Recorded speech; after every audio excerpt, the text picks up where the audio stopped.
j'ai retenu 2 articles. Un article français donc de l'équipe de Pierre Sénès à Montpellier sur l'échelle des prises alimentaires en cancérologie, qui modifie probablement un petit peu ou qui risque de modifier nos recommandations, qui est un bon indicateur d'insuffisance des prises alimentaires quand elle est inférieure ou égale à 7, et qui est aussi un bon indicateur pour le dépistage de la nutrition en pratique clinique. Et le deuxième article, c'est un article australien qui est un essai randomisé sur une intervention diététique dans une population à haut risque de dénutrition, qui est la population des cancers des voies aérodigestives supérieures en radiothérapie.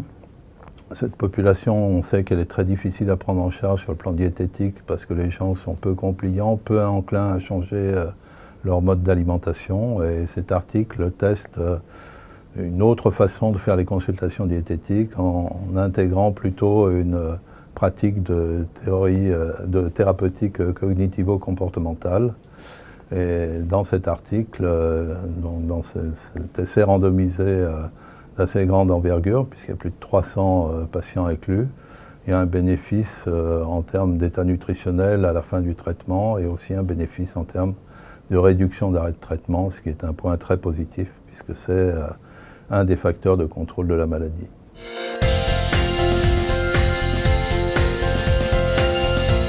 C'est premièrement de peut-être dépister plus de patients et donc de prendre en charge plus précocement un certain nombre de patients, environ 12% d'après le papier de M. Sénès.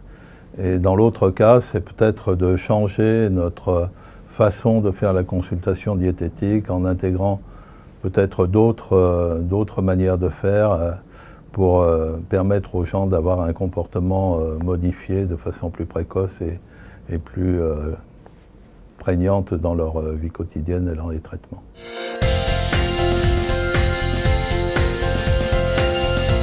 Alors moi, il m'apporte d'abord une mise à jour un petit peu de nos connaissances, parce qu'on ne peut pas être au courant de tout, donc dans des domaines où on est généralement moins expert dans d'autres.